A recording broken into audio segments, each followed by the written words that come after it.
This is Screendivers. In this week's episode, we are talking about 2002 Tiptoes, directed by Matthew Bright, written by Matthew Bright, and starring Gary Oldman, Kate Beckinsale, Patricia Arquette, Matthew McConaughey, Peter Dinklage, and a lot of other unfortunate actors.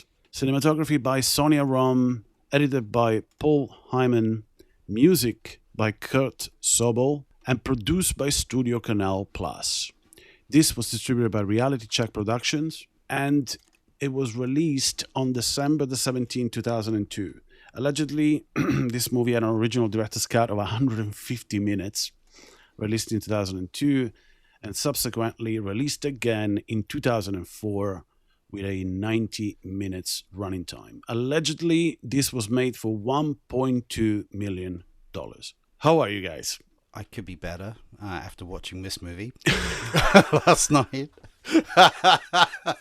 I watched this much earlier in the week and I'm still suffering. So we got to keep this episode short. Yes. We picked this movie as a palate cleanser after a proper piece of cinema last week. This was my pick, but it's a provisional pick because I got to pick next week's movie as well. This doesn't count. We had to cover this. You guys know we had to cover this. So quintessential question must be asked. Ricky, what's this movie about? The grounds have opened, hellfire comes out, and up comes this film, lofted upon a pillowcase for us to feel very, very awful after. Fine. But you want to tell our listeners what this movie is about? Some guy is coming from a very alternative family in terms of physical differences and is face to face with an issue where he may be introducing another child into this world with physical differences, and it's the cat and mouse, will they, won't they, over abortion. Okay, in order for us to be cancelled... Wait, hold on. Wait. Okay, listen. If you're worried... Are we gonna spend the episode tiptoeing around?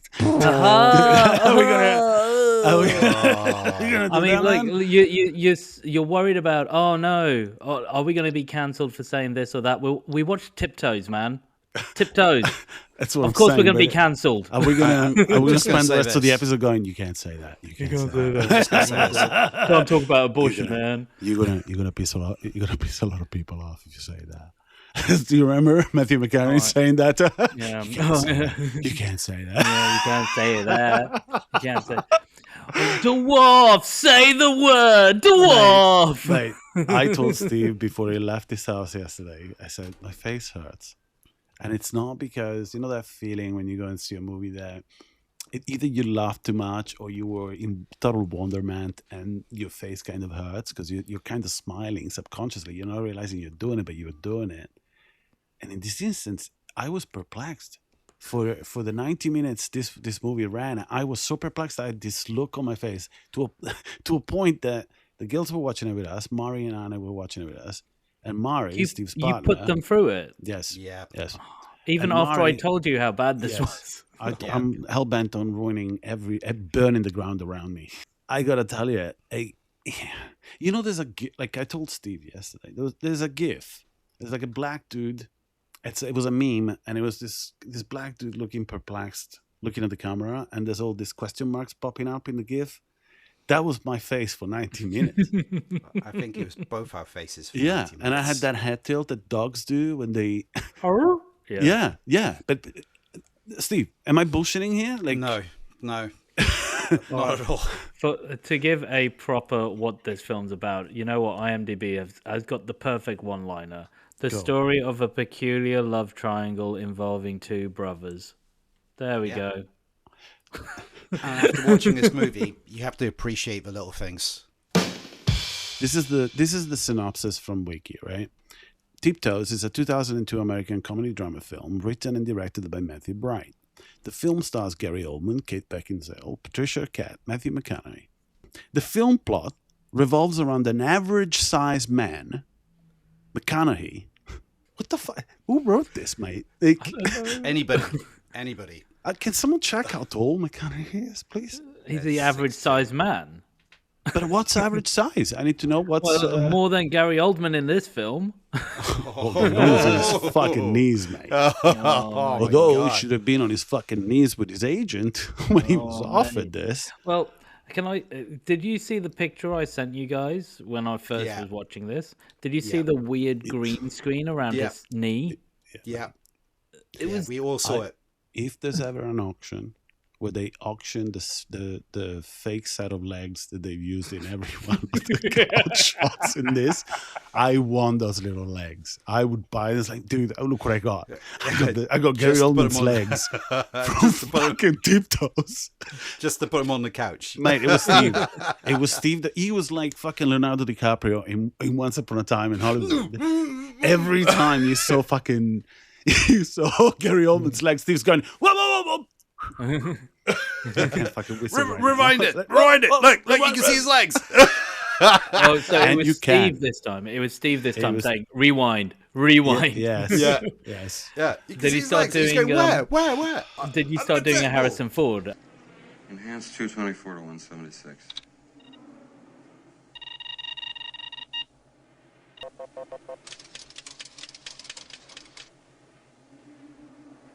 Enhance.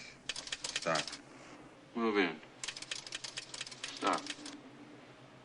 Pull out track right. Stop. Center and pull back. Stop. Rewind it. Look, you can see his legs. 45 right. Stop. Center and stop.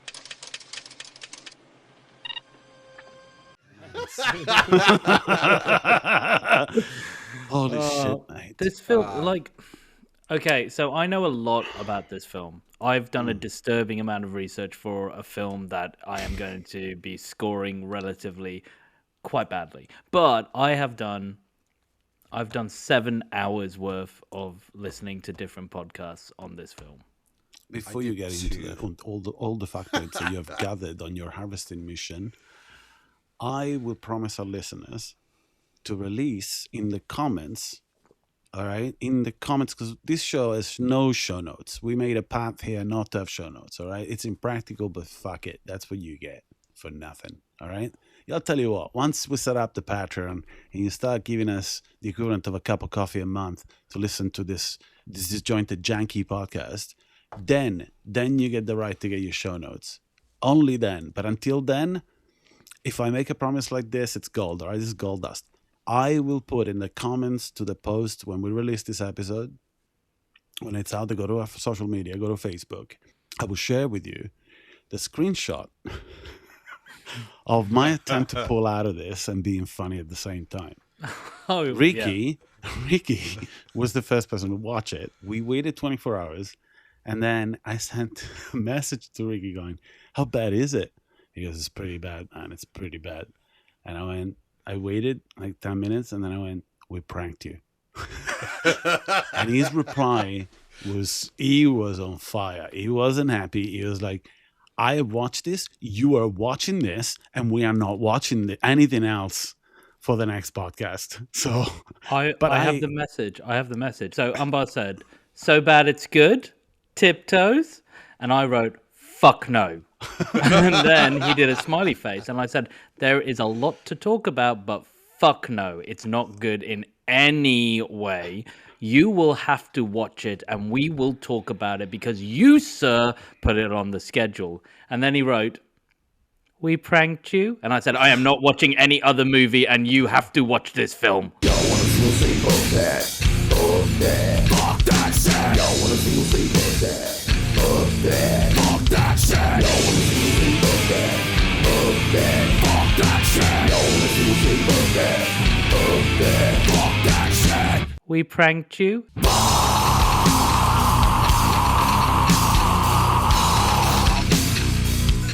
Why do I sound like some weird fucking Dr. Evil in your messages? We pranked you. Oh, and it's followed by suck my balls. With a Z. There's a Z at the end there. It ends with a Z. Balls. Suck my balls. Yes. Man, I talked about the principal cast of this movie, but one of the pleasant notes. It's all bad, right? But we also chuckled a few times. I'm under perplexity. We laughed several times, but one of the things that kind of gave me joy was to see a lot of small. What term are we going to use that is politically Little correct? people. Yeah, little people. Little people. Little people. We saw a lot of like really seminal actors, character actors that showed up. There's actors from Seinfeld here, recurrent actors on Seinfeld. There's the little person that played the dwarf in the dream sequences in Twin Peaks, legendary. Peter Dinklage is in this, and I gotta tell you, his entire French Marxist shtick is just.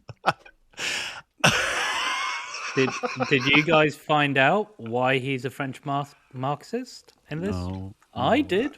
tell us, please tell us. Okay, well, let me just start off with this. This film was 20 odd years in the making. And what I mean by that was that Matthew Bright wrote this when he was still in high school.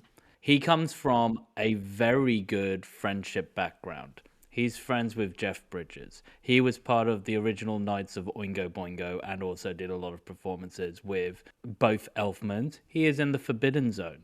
He is actually very, very well liked amongst the Hollywood community. He's also the director of Freeway, dude. Which Yes, he is. Yeah.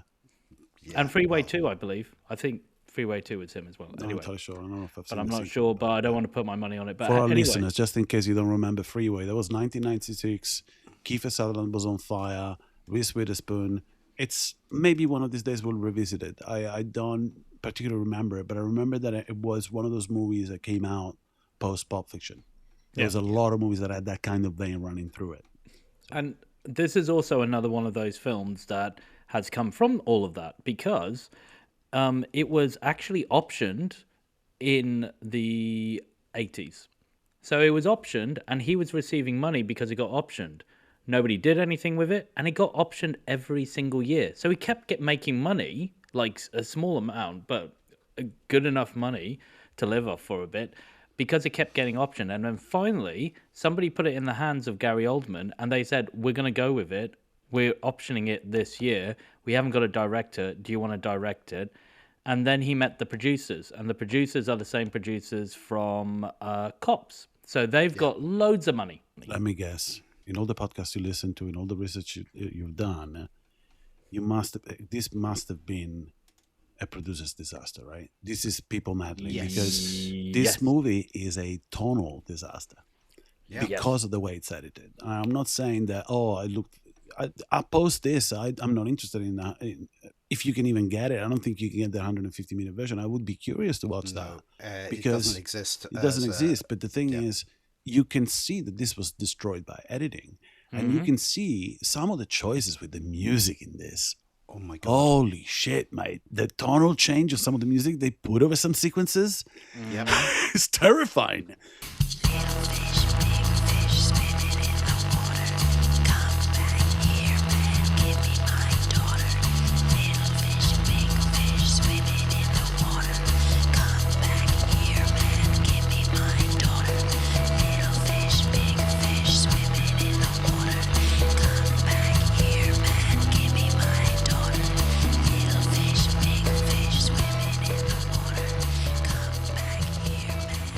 It This actually moment feels is like a horror movie. We kept thinking, don't hand him the baby now because he's gonna step on it. Yeah, or it looked like it brought me back to McConaughey and the way he acted in Frailty, or Killer Joe, because of the music. It's so misplaced, and I have the firm belief that Matthew Bright really got fucked over here. He must have. Apparently, they took his writing credit out, so he's got a director's credit, but because the movie's been rewritten. Steve, have you got anything on this? Yeah, he actually renamed his writing credit.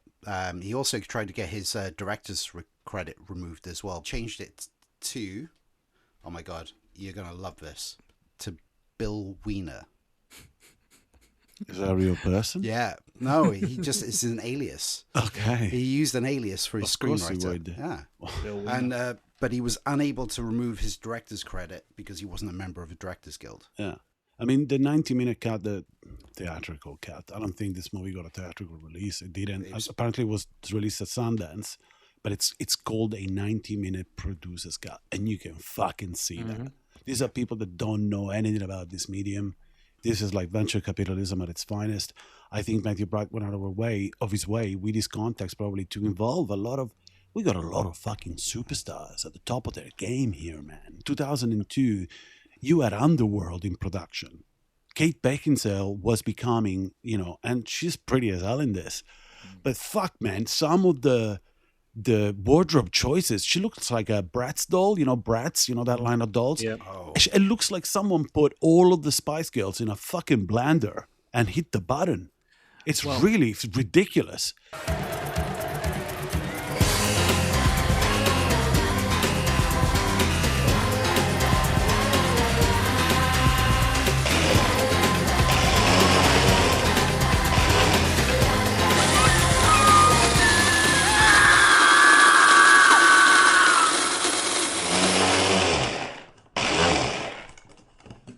That's actually the sticking point around this film, because John Langley and Margaret Langley, who are the Cops producers, they had a meeting and they said, we want this made on the lowest budget ever. Great, whatever. So Matthew Bright pulled in as much as possible. Everybody got paid at SAG minimum, and everybody was happy with it. And because it's a vanity project, right? They wanted to be in a movie by Matthew Bright. Yeah, Probably. well, it was more that like everyone actually liked the script. They thought the script was worthwhile. The original script, whatever that was. And you said it though, the original script. And you know what? This is an original script. It's extremely original. And at one point, I turned around to Steve while we were watching this, and I went, "Dude, this feels like they were attempting Oscar bait." The producers must have thought, it's gonna pull at the heartstrings. Well, the thing is, yes, that's what the producers wanted, but this is a very personal script too. Matthew Bright, because one of his best friends and one of his roommates is a very famous little person. We'll talk more about that in a second. Okay. My point was that because they wanted to do this on such a micro budget, he was pulling strings everywhere, and everyone's like, yep, we'll do it for SAG minimum, that's fine. And Kate Beckinsale said, yep, I'll do it for SAG minimum. I just want to wear my lucky hat. Yeah. Oh my God. Yeah. Can you guess which is her lucky hat? It's the pixie. It's the raving pixie girl. Off her it's face. The weird, bobbly head, totally misplaced gnome hat that she's wearing. And on the first day of shooting, that was what they shot. Margaret Langley turned up and said, "What's that on her head?" And he was like, "She wants to wear the hat. She is working for SAG minimum, and all she wanted to do was wear her hat. Let her wear her hat. You are not a director. You are not a writer. You're a producer. Learn your place." She's wearing the hat. And that was the moment this film actually imploded. Wow. Yeah. And that person, Margaret Langley, was the one who took the director's cut, edited it herself, and purposely picked all the shots opposite to Matthew Bright's shots. So if Matthew Bright wanted a specific shot, she was like, "No, I'm going to go for the opposite one." Yeah. And that's what do we released. call this? It's a spite edit. Yeah. Fucking shows. Yeah. It is. Yeah. This movie's it's so disjointed and weird, and some of the sequences are so fucking out there, dude. It's not just that the movie's impolitically correct. I mean, we'd be shorting us. By the way, I know what this sounds like, but I'm shorting myself. No. Another thing as well, at one point I said, because it was so confusing that you could easily think, okay, this is terrible acting, but it's not. It's the writing. It was the girls in the room. It was Mari and Anna said it as well. When I said it, they said, no, the delivery is great. It's the lines are given that are just fucking awful. Like the entire conversation about her repeating midget 3 times throughout that exchange. It's so fucking funny. It's inappropriate. And I thought, is this for real, mate? Because it looks like it's a redub. It looks like it's been that someone's taking the piss, and those social media redubs that you see. It's like this can't be a movie. This cannot. At some point, someone must have put their hand up, going, "Don't do that. Don't do this." Or is this like an outtake? And also, That's what it feels like. That's how what the it feels fuck like. did they keep a straight face? Well, they kept a straight face because the original edit probably had parts of dialogue that made everything much more sensical. But there's entire sequences of this that come out of nowhere, and even some of the camera angles are kind of weird, mate. There's a bit where, let's call her little Gwen. I'm just sipping on chamomile, watching boys and girls in the sex appeal. With a stranger in my face who says he knows my mom and went to my high school. All the boys say, hey baby, hey baby, hey. Girls say, hey baby, hey baby, hey. Hey baby, baby. Hey baby, hey baby, hey. Boys say, hey baby, hey baby, hey. All the boys get the girls in the Are you talking about Bridget Powers? I kept thinking You were of Gwen thinking of Gwen Stefani. Stefani, yeah. I had a little doubt, but I just and it's a porno now. It's a porno. It's a fucking porno, dude. And it's Well, Do she, you that's know- what her actress is. she's a Yeah. porn star. Yeah.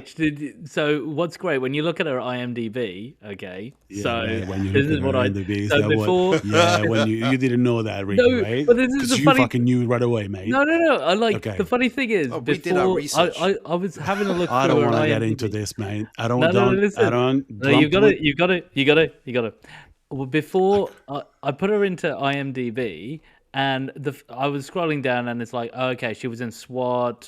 She was also in a few other, The League, Risk Cutters, A Love Story. That's actually quite a funny film. I've seen that. And then I was like, before Tiptoes was Confessions of a Dangerous Mind. Fine, whatever. And then I started going down right to the bottom of her list, and then I read Up.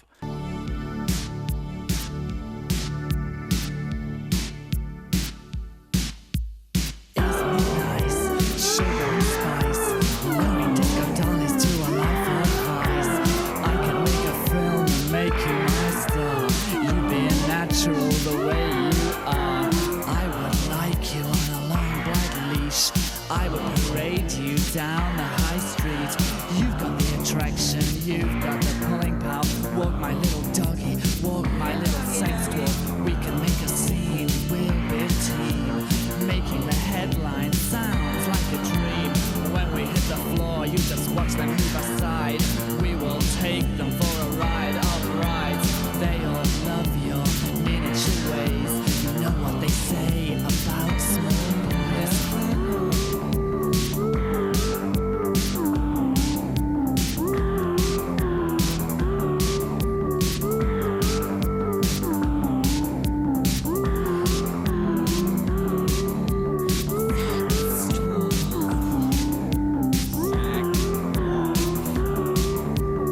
And I love it. Okay, I didn't know IMDb had porn films as well, but here we go. Only the A-Hole 7, More Dirty Debutantes 103, Bridget P.I. I hope that is a porno, but who knows. Hot Bods and Tailpipes, number 7, Creme de la Face, 37, Power to the Penis. Bridget the Midget Gangbang, 18 inches versus 18 inches. Brides of the Countless Rectal. Cocksmokers 15, New Wave Hookers 6, Whack Attack 8, Straight Up Their Candy Asses, Goo Gallery, Las Vegas Revenue 2000, I think that's a porno, I don't know. Midgets Go to Hollywood. Double Midgetation. I think that's my favorite one. Double Midgetation. I love that one. And Don't forget Pussy Wars. Pussy Wars. Pussy Wars. Fingers in the wind, to each his own, put it where it doesn't belong. My pipes need cleaning. All tit fucking volume 8. I need your cock. Ass worshipping rim jobbers. My cut and 8 shafts. Come clean. Come gargling naked sluts. Come buns 3. Coming in socks. Come on Eileen. Huge black cocks with pearly white cum. Girls who crave cock. Girls who crave cunt. Met alone too, the KY connection. Pink pussy lips. Oh yeah, and all holes filled with hard cock. But yeah, so I didn't realize IMDb actually has porno flicks on. I'm gonna have go. a time of my life from now please on. destroy your fucking algorithm. She's also the little person who cheats on Gary Oldman as Yeah. well. So Twice. twice. Well, yes, that's what her role is in this. But it's the sequence when she cheats on him the second time. When she cheats on him the second time, she's fucking. She's being fucked on a table by the guy that is meant to be a parody of Sammy Davis Jr. Like it's a what the fuck's going on?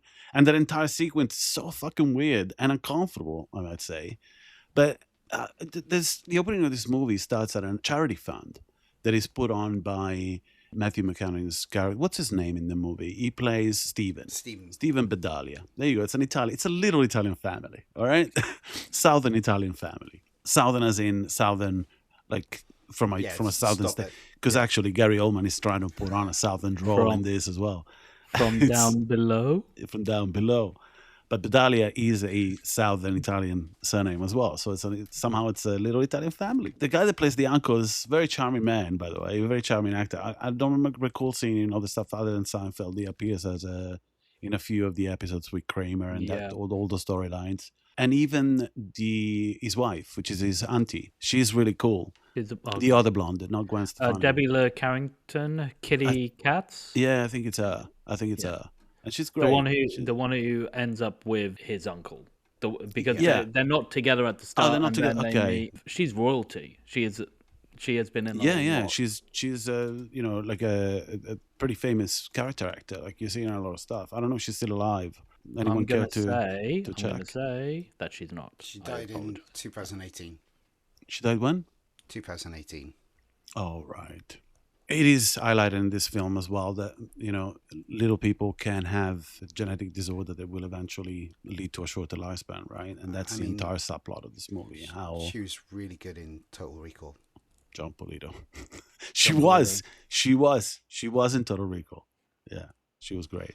It's a shame because the more we talk about this movie, I was ready to come here and trash it, but there's something there. And Gary Oldman actually kind of stole a couple of scenes in this. He can act in anything, Like at one point, I fantasized about an alternate reality, like Interdimensional Cable, where we got a rerun of a different Batman movie, where Commissioner Gordon was very, very short, but because he's got the same mustache, right? He's got the same mustache, and his face is full of prosthetics because he's meant to be a twin brother to Steven, right? To Matthew McConaughey, and they did that kind of reasonably well, but it's weird because of the juxtaposition of him being on his knees all the way through this. It's fucking weird, man. Even the entire that's why they gave him a hunch, I think, because obviously your body, the balance, it would be difficult to act without it. So it would I wonder if that was Gary Oldman's idea. To go, look, I need something else. I can go into that a little bit. Basically, to reduce the amount of arm length on scenes, they've hunched him up at the back, so it looks like his arms are within, the standard metrics. Obviously, they don't quite. I've seen a couple of clips where he's talking about how he was create the hand movements and gestures for that size and shape, and it's kind of interesting that he really did go into depth. It's Gary Oldman, dude. We're talking about, we've got 3 Oscar winners in this cast. What we got was an abortion of a movie compared to what we should have got. So I had to say that. Well, we have an abortion in the movie, but it's an abortion of a movie. There's a possible abortion. So we were talking about Oscar winners. Is Peter Dinklage an Oscar winner or not? No, Gary Oldman, Matthew McConaughey, and Patricia Arquette. Yeah, because I know that he went up for an Oscar for The Station Agent, didn't he? Yeah. But, so why is he French and why is he a communist? Matthew Bright's roommate, even at a young age, at 17, 18, was Hervé Villachet. If you don't know who Hervé Villachet is, he is Knick-Knack in The Man with the Golden Gun. Oh, wow. And he is also Tattoo on Fantasy Island.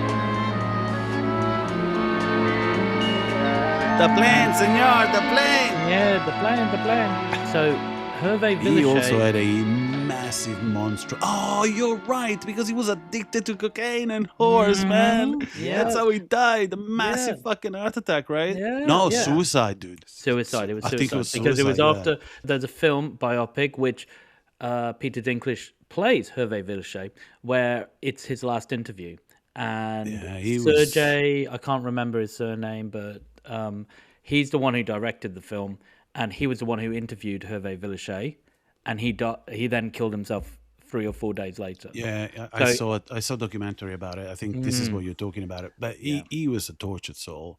Yes. I loved him when I was a kid, dude. Because Fantasy Island, I used to watch reruns on television.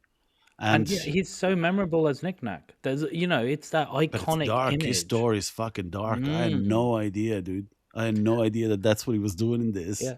So that is why Peter Dinklage is French Yeah. and a communist. And cantankerous. Yeah, because Yeah. he is basically Hervé Villechaize. This script was written as a bit of an homage. It is what- because the relationship with Patricia Arquette and the disintegration of it, which we get a taste of, Mm-hmm. it's kind of brushed over, but it resembles that because he was having like hardcore problems in his marriage. Oh And my I've got to say, God. I can't take credit for all of this. This is coming from a lot of this like 5-series podcast that I found. And it's like, it is on Spotify, but I had to dredge it out of lots of little things. It's called Tiptoes, and it's by these guys called Nick and Lex. And I don't think they've done much since, but this is like the Comprehensive. body, very comprehensive. Nice. The only thing I would also add to that is, regardless of all of this, regardless of us not knowing what the film was meant to be, what is left is devastatingly awful. There's some people out there who kind of say like, oh, it's so bad it's good. No, the experience of this is 90 minutes of there's nothing going on. This is However, what it is. you could argue that it could easily fall in the category of so bad it's good, because The Room nails that without meaning to, right? Here, this is more of a proper disaster film. You could have a little bit of a kink, and this would be, I bet you that this would be like a group watch for a lot of people, right? The problem is that it handles a subject matter that is a delicate subject matter, and it's offensive. The movie is highly offensive, and the edit is offensive. The execution is offensive because of the edit. It's hard to take it as a parody of itself. You can laugh at it, but you feel bad every time you do. That's the thing. You don't feel bad when you laugh at The Room. But when you laugh at this, I felt like, plausibility went out the window at the beginning of this movie. When Kate Beckinsale offers a blowjob, and we have kind of his character going, sorry, gotta go. It's not plausible. The entire juxtaposition of any man walking away from such an offer, Especially the love of their life. from the love of their life, from the VCR, left unattended, from the cat. It just doesn't, that's what I'm saying. It's plausibility out the window. So that is what the first scene in the trailer for this movie. It's Beckinsale on her knees. Yeah. On her knees, Yeah, like yeah. saying, oh. I watched the trailer, and I watched about 3 different trailers, and they're all freaking terrible. It does that American Pie thing. It's sold as some quirky comedy, but it's just wrong. For lovers just of wrong. Bridget Powers and her early career. Look, as I said, like, you've actually hit the nail on the head, because like from that scene, I knew that this was going to be terrible. This was going to be a terrible What's film. going on here? Yeah, What's because going like on here? even her propositioning him kind of felt really like, what are you doing, woman? You literally just finished painting, and now you're like, hey. You wouldn't question it. No, personally, I wouldn't. wouldn't question it. No, but like you would go maybe after, maybe after, maybe the next hey, day. Like, what was going on there? what Like, was going on with what? that? I just wanted to mark your balls with the paint I was using, so I thought that was the easiest way to do it. It was like, Mike. I don't know, I'm mate. just going to say this.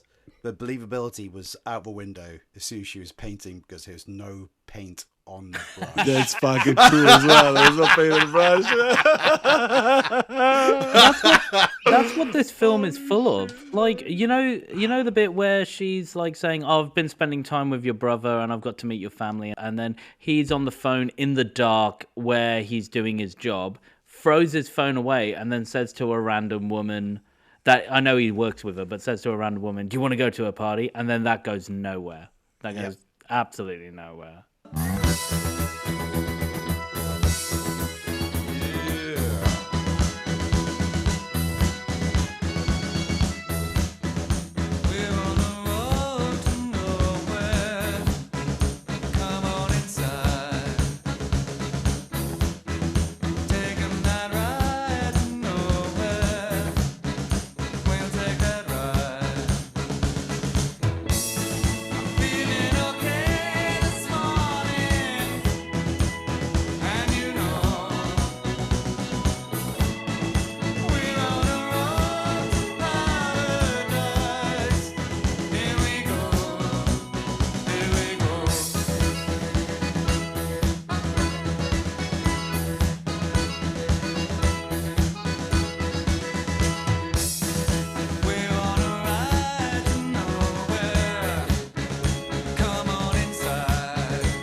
There was a lot of times that I chuckled because I don't know, I saw something that reflected a past memory or whatever, or made me think of it. It's the bit when Peter Dinklage wakes up again in the hotel room, and it's a sweet moment between them. This is right before he falls for her, basically, because it took her beating the manager of the little fucking motel with a shoe for him to fall in love. And even the way he's handling that gun, but it's like tonally, this movie is a disaster. It's like he's ready for action. All of a sudden, it's a fucking action movie. What is this? What is it? Because that's a touch of freeway in this. You know what I mean? Like, that's what the entire sequence resembled, freeway, for me. But anyway, he wakes up. This is right after he got really high the day before in order to deal with the pain. He allegedly drinks, Steve, what was it? What's his drink of choice? Raspberry morphine. I gotta say, it's a great name for a cocktail anyway. He wakes up in the morning, and the moment he opens his eyes, you can see that Patricia Arquette has been placing stones and minerals all over him. It's basically a healing crystal session. That's what that is. I had somebody try to do that to me once, and Anna witnessed this, and Anna witnessed me almost losing my shit with a hippie that was trying to heal me with crystals. It's not a happy memory.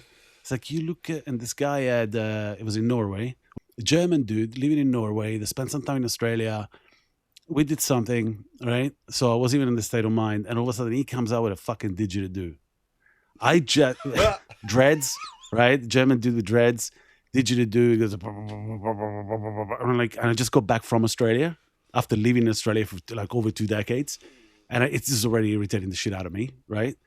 You seem very tense. Are you open to a new experience? And I'm like, I looked at Anne, and I looked at the guy, and what are you talking about? And he leaves the room, comes back with his little sachet, and inside this little sack, there's the crystals, and he hands me one. He goes, put it under your armpit.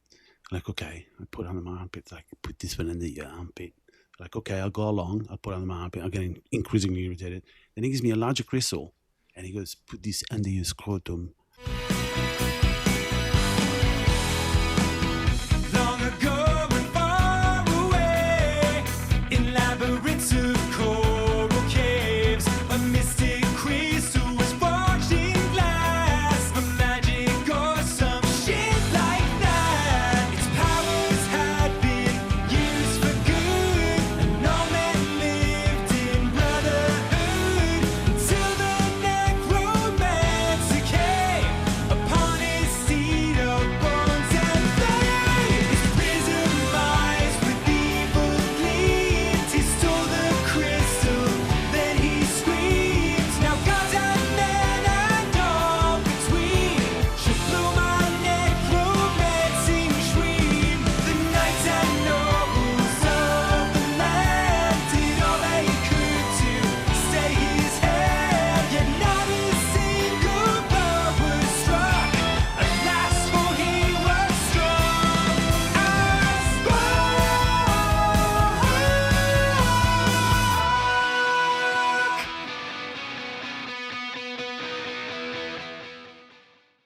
Like, sorry, put it under your scrotum. You want me What, to in put this front in of my everyone? balls? Mate, I looked at Anne, I went like this, and you could hear the two stones going bonk, bonk. Gave him the other stone and went outside. Because if I didn't go outside, I would be on the fucking Norwegian paper. I'm telling you, I had to go and stare at a lake until whatever we took wore off. Because Did that make you less tense staring at the lake? mate, 'Cause please. that means he did his job. He did the equivalent of anyone going to another person, a traffic accident or whatever, and saying to the other dude, all right, going, relax. It's the worst fucking thing you can say to someone.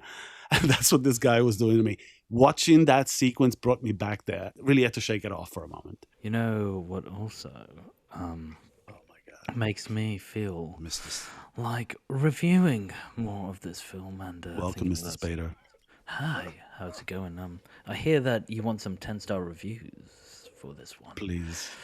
So it's hardcore fun. Try it out.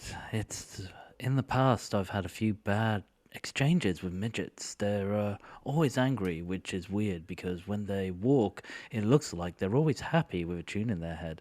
But after watching this film, my opinion totally changed. The performances are high and tight. You should try it out. Thank you, Gavin Bell 11316. And this final review. When was this that written? review was in February 2nd, 2019. The next one is this fantastic review, giving it 10 out of 10. I will say S. Pritchard 40317, October 25th, 2023. Wake Up America. This is a fine American classic. Peter Dinklage is a man. Gary Oldman should stand up. I need Disney to wake up. Stand up. Gary Oldman should and stand up and stay in the biz. and finally do a remake America has wanted and needed and been asking for. I turned to my buddy Mark and Jeff. We decided not to tiptoe, but to have heavy step in being loud and bringing this masterpiece to the streets of Portland. I asked that we get an army of these fellas and hit the streets. I'm looking at all of the little folks that don't have a voice. Amazing movie, 10 out of 10. Thank you, S. Pritchard 40317. I'm going to tell you something, man, before we get to ratings, because I want our listeners to go and watch this. They need to. And I think we should recommend this movie, not because it's a good movie. It's unlike anything else you have seen. It will be a point of the conversation with somebody else who has seen it. And also you need to question why this happened. It's unprecedented, I think. There has been loads of bad movies. There are so many bad movies out there, but this is different. This is like the product of something that could have been pretty memorable. You just remove the juxtaposition of having like an actor that is not a little person, because you could have had another actor of the caliber of Peter Dinklage playing the brother, and all of a sudden you've got the dramedy. That's one of the elements that's already very jarring. Why would you get, when there are actors that are little people, that are very talented, why the fuck would you get Gary Oldman to do this? Because that was there from the beginning. It wasn't a bad edit. He was offered the role. He went, yes.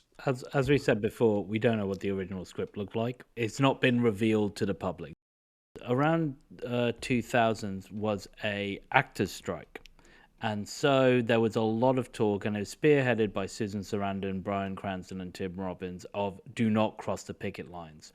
So Gary Oldman was in a little bit of a position of, I need a film. I heard that he actually, money-wise as well, he lives from paycheck to paycheck. It's kind of honorable. At the end of the day, they're just actors. This amassing of wealth, it's just kind of stupid, right? But he's a great actor, and he lives from paycheck to paycheck. Like, we're talking about fucking Gary Oldman, one of the greats. I would dare to say that he adds 30% of what the fuck to this movie. Because of, come on, man, every time he's sitting down, he's acting with a pair of fake legs in front of him, which I want to buy as soon as they go up for auction. I'm wondering if someone bought those. There must be somewhere. You don't throw those away, right? Man, I kid you not, the amount of movie props that just get thrown in skips. But not those legs. Yeah. I want those legs, man. I want the legs. They're the same ones as well. They're the same ones as well. Patricia Arquette. But she plays the Patricia Arquette that she played for like 20 years. Or before Escape at Dannemora. You know, like before that, it was like ditzy kind of... She's a great actor.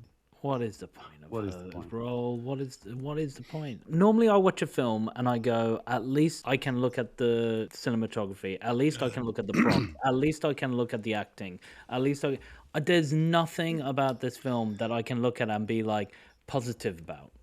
You know the that's shot? It's a not- very like Evil Dead like shot. Steve, Oh my you remember God. the shot in question at the Jewish wedding? Yes, with the shaky cam Yeah, over the shoulder. it's like, what is this? The tone, mate. We talked about it earlier. The music. There's like this ominous fucking music during some of the intimate conversations that they're having. One of them, there's one where even some of the blocking in this is super weird. There's also some of the makeup in this was also like, what the fuck are you guys doing? This is a different tone. It's when she gives birth and he's there. He looks like he's just murdered somebody, and he looks like he's possessed. And it's like, what the fuck? And then the music is really scary. And I thought, what the fuck is he gonna do now? Is he gonna kill everybody in the room? No, Steve he's said just it gonna as well. punch a wall and be mean to a He little does punch the person wall as doctor. well, and it's Yeah. so fucking weird. So the guy is generally a music editor or music supervisor. It's Kurt Sobel. And he's done some great movies. I mean, then some really bad ones as well. But he did Ghostbusters Afterlife as a music editor. But Revenant, Yeah. he was a music editor. Dude, It some of was- the music at the party, you know, they're fucking weird. It was like Fifth Element, future pop. What the fuck is this shit? Super Yeah. weird. Even Mari said, "What's with the music? Like, it's just fucking weird." And then there's the first sequence I chuckled, which is, okay, it's a party, and there's Kate Beckinsale dancing. She's the Yeah. tallest there. And then he goes out of the way, Steven, played by Matthew McConaughey, he decides to bring his work colleague to the party, who happens to be very fucking tall. And it's fucking weird. But the best, and that's when I laughed, and don't tell me you didn't laugh. Let's go back to the opening, which is the uncle's charity work. He's a esteemed member of the community because he's doing a lot of good and he's raising awareness. And he's not doing it aggressively, right? In fact, there's the entire sequence when he gets challenged by Peter Dinklage characters, by Maurice, and they argue because their stance is different, right? But it's a sequence where you can see that he's at ease. Or he's acting like he's at ease with his family, because he's not. That's the point this movie was making, right? The entire juxtaposition of him hiding his entire family history from his girlfriend is insane. Just as it is to refuse that blowjob at the beginning of this movie. But he's dancing. And he's dancing, and it's so fucking weird. It is so fucking weird, and it's so funny. And that's why I'm saying that this, as I could see it, if someone told me the Prince Charles is screening Tiptoes, if they're not, it's because they're afraid that there'll be people fucking demonstrating outside, because we live in a time in which that could happen. You know what I mean? But I assume that I would be curious to know how the little people community feel about this movie as well. They must find it funny, because it's so bad it imploded. It would have been offensive to them probably if it was what it was intended to be. I don't know. Well, the reason this got a late distribution is because Matthew Bright turned up at Sundance and basically said, "You see those producers that didn't want me here? They've ruined this film. This film is garbage. I hate this film. I hate everybody associated." So he actually destroyed a chance for it to get proper distribution. I don't even know if this has hit the cinemas, unless it's like, No, you know, it was straight to art DVD. house cinemas or whatever. But it's just they did. The producers destroyed this film. There is, and from my point of view, there is nothing credible of this film because there was no love. Supposedly, the producers then made all the shooting schedules horrible and just made crew and cast cry on a daily basis. It's a terrible, terrible thing to happen to somebody who is just trying to make a movie. There's a sequence in particular which some of the acting is so, and I think it's the editing, because we're missing scenes, right? When she tells him that she's pregnant, they're in bed. There's that reaction shot of him is so fucking long, and it's funny because it's like it doesn't know what to do. And I guess when you're acting, then in the edit they'll take out, okay, this is enough, and cut it there, right? But we got the entire thing. We got the entire reaction of him until he gets out of bed, and it's so fucking, it's stupid. In his It's tiny just this- whities. Yeah, it's which by the way, he's fucking ripped in this. And I turned around because it's 2002. if you remember, he stopped, well, not already, but he goes on in the future. He went on to star in a Christopher Nolan movie, which was Interstellar. And I thought, with that physique, I thought, you betcha that whenever they were casting for Batman Begins, which I think was 2006, he must have screen tested for it, but or auditioned for it. And Steve checked quickly. We couldn't find anything about it, but he's got a Batman body in this, man.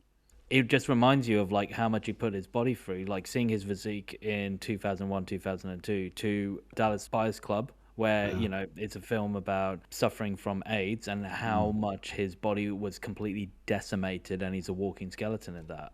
And then after that, he did True Detective, so he had to bulk himself up again. With good direction, he's a phenomenal actor. He's phenomenal. He is great. You know, he was around this time. He was in fucking Reign of Fire, dude. So that's another time with Christian Bale, right? So there's connected DNA here. Yeah. I'm telling you, he must have been eyed out to play Batman. Are you telling me that Christian Bale should have been Gary Oldman in Tiptoes?